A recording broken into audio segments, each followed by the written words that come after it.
brands waste weeks running tests that never deliver real insights, all because of a few critical setup mistakes. If you've ever launched an A/B test that seemed like a win but turned out to mean nothing, this video is for you. Stick around to the end because we're going to break down the 6 biggest A/B testing mistakes and the surprising 7th one that could quietly kill your brand.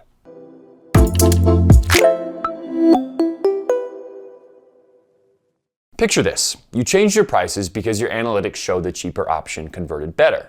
Months later, sales drop, and you realize the tracking was wrong from the start. The one mistake doesn't just waste time, it shapes every decision that follows. Clean data tells you the truth about what works. Bad data hides it, and most merchants don't catch it until it's too late. So before you launch your next test, let's go through the most common mistakes that quietly ruin results and how to avoid each one. Mistake 1, testing without a hypothesis. Here's where most A/B tests go wrong from the start. You've got traffic coming in, you're eager to improve conversions, and you change something. Maybe a headline, maybe a button, just to see what happens. It feels productive, but it's not. Because if you don't know why you're testing something, you're not learning anything.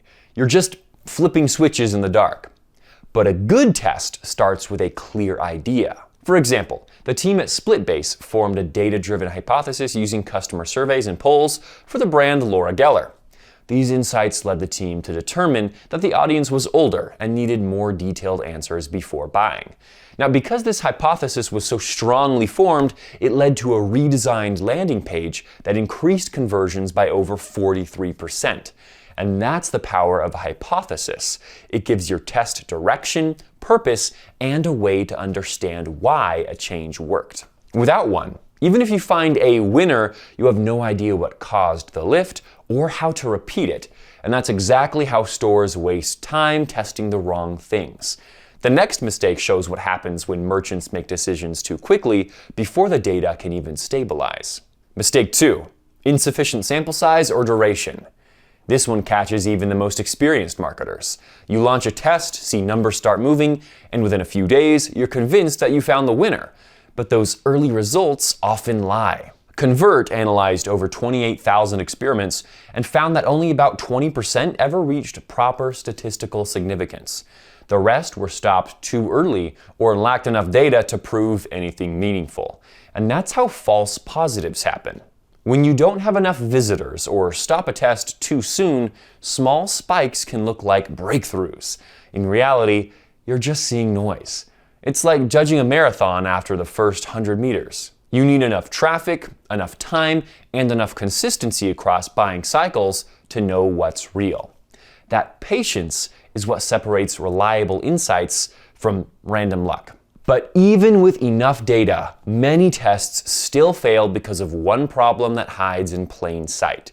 Most merchants don't actually know when a result is statistically meaningful.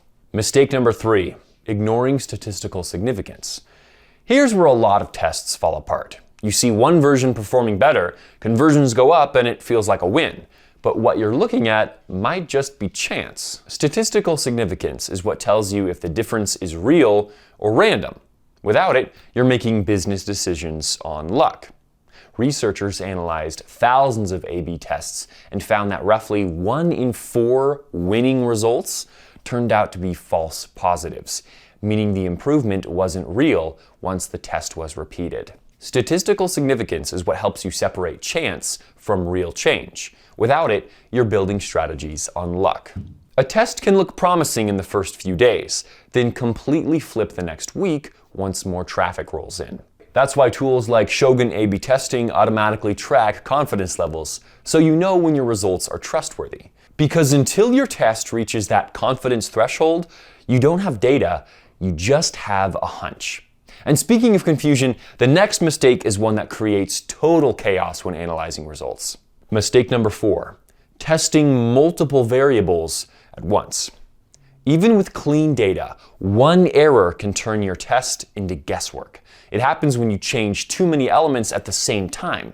Imagine swapping your headline, hero image, and button color in a single test.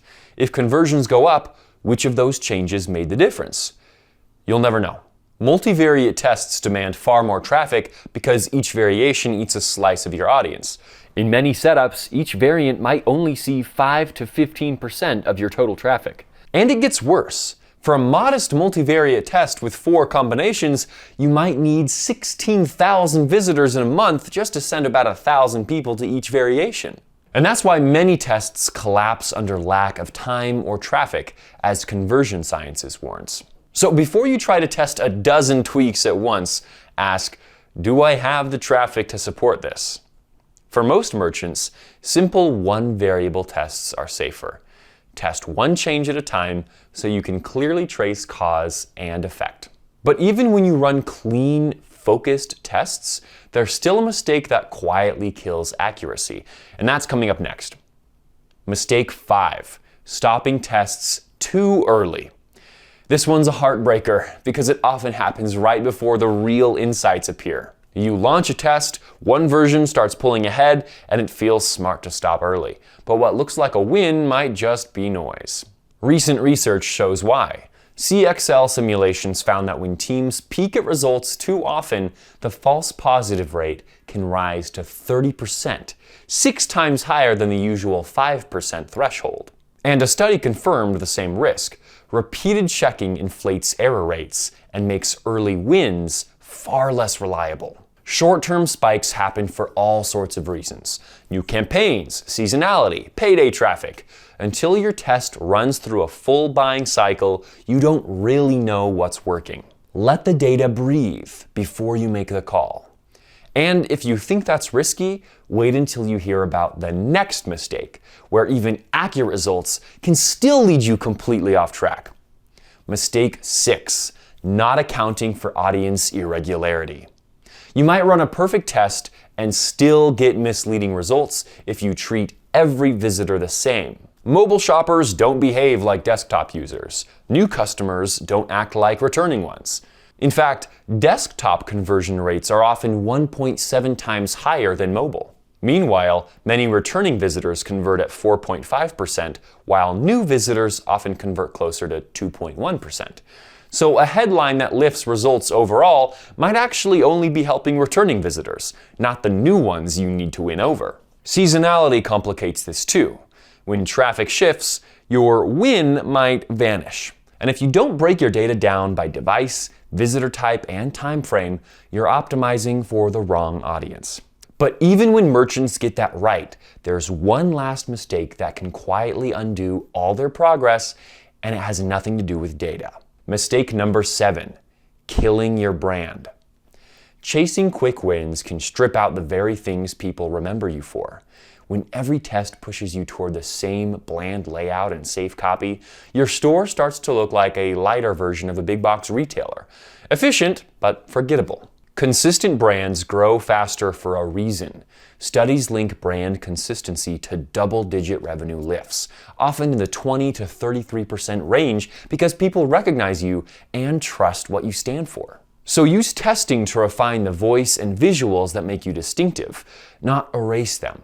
If a variant wins but weakens your identity, keep iterating until you get both, performance and recall. The brands that do this well use distinctive assets again and again because they make you easier to spot and remember. A/B testing isn't a one-time project. It's a habit that builds better decisions over time. So before you launch your next test, slow down, plan it right, and focus on insights that last. And make sure you're using the right testing tool. If you're a merchant on Shopify, check out Shogun's A/B testing app.